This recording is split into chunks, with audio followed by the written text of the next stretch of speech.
Maria had tried budgets before. She had downloaded the apps, color-coded the spreadsheets, and set the notifications. And every time, somewhere around day 9, it fell apart. Not because she was bad at math, but because every time she looked at the budget, it felt like a list of things she was not allowed to do. She felt restricted, monitored, like she was living on a financial diet that only made her crave the things she was trying to avoid. Sound familiar? Then let me show you a completely different way to think about a budget. Today, we are talking about budgeting, and I know that word carries some weight.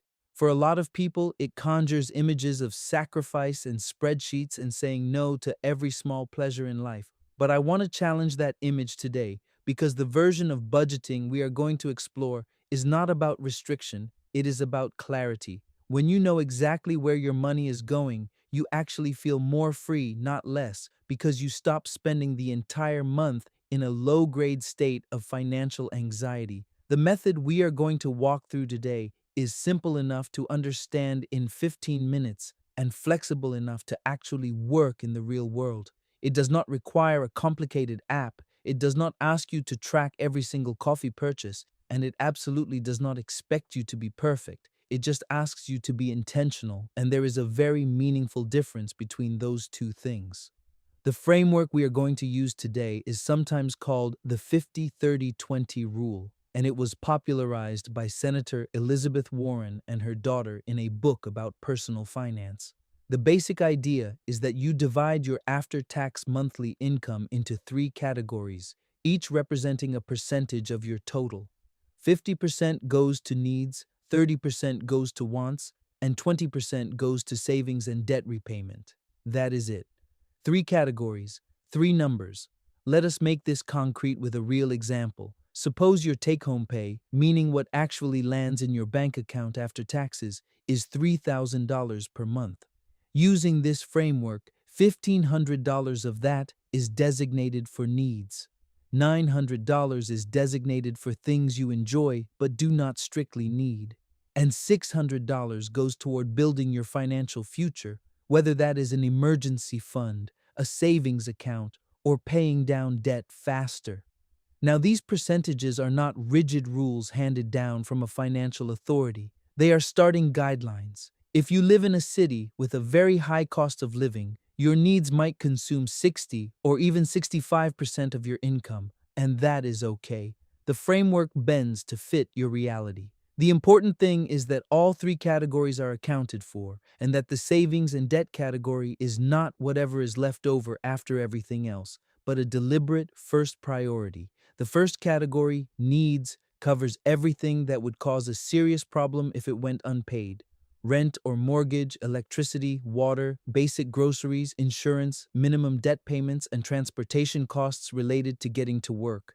Notice that this list does not include streaming subscriptions, dining out, gym memberships, or the many things we have convinced ourselves we cannot live without. Those things may feel like needs emotionally, but in the strict definition of this framework, they fall into the second category. This distinction is one of the most important things you can do for your financial clarity. When you actually sit down and list only true needs, many people discover that their needs consume less of their income than they assumed, and that a meaningful portion of what they thought was unavoidable spending is actually discretionary. That is not a judgment, it is information, and information is power in this context. The wants category, 30% of your income, is where your life actually lives. This is where dining out, entertainment, hobbies, travel savings, upgraded groceries, personal care beyond the basics, and any other spending that brings you enjoyment or comfort belong. And this category deserves to be funded. I want to be clear about that. A budget that eliminates all pleasure is not a budget. It is a punishment, and it will not last. The 30% wants category is your guilt-free spending zone. Once you have funded your needs and your savings, whatever falls into this bucket, you can spend without apology. The reason this matters psychologically is that when you know you have permission to spend on enjoyment within a defined boundary, you stop feeling like you are stealing from your future every time you treat yourself. The anxiety goes down, and paradoxically, People who give themselves a planned enjoyment budget often spend less impulsively than those who try to cut all spending entirely. If you have watched this far, it means you are serious about your financial future, and that is exactly the kind of person this channel is built for. Go ahead and hit that like button if this is making sense to you, and subscribe so you get the next video when it drops. Drop a comment and tell me what your biggest budgeting challenge has been so far. Hearing from you helps me make better content. Let us talk about the practical mechanics of actually running this system. The simplest version uses two bank accounts. Your main checking account receives your paycheck and covers your needs and wants. Your savings account is where the 20% goes automatically. Ideally, this savings account is at a different bank, not because anything is wrong with having it nearby, but because the slight friction of it being separate makes it less tempting to dip into it casually. For tracking your wants spending, you do not need to categorize every single purchase. A simpler approach is to designate a specific amount for wants at the start of the month, in our example, $900, and simply track the running total as you spend. When the wants budget is exhausted, you stop spending in that category for the month. This is far less exhausting than logging every coffee and meal in a detailed app. Expect the first 2 or 3 months to require some adjustment.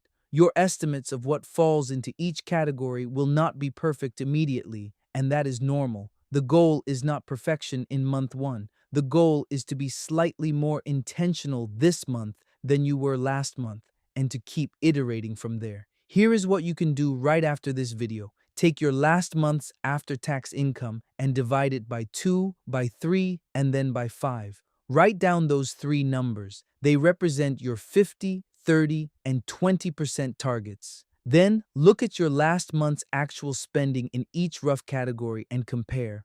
The gap between where your money actually went and where this framework suggests it should go, that gap is your roadmap.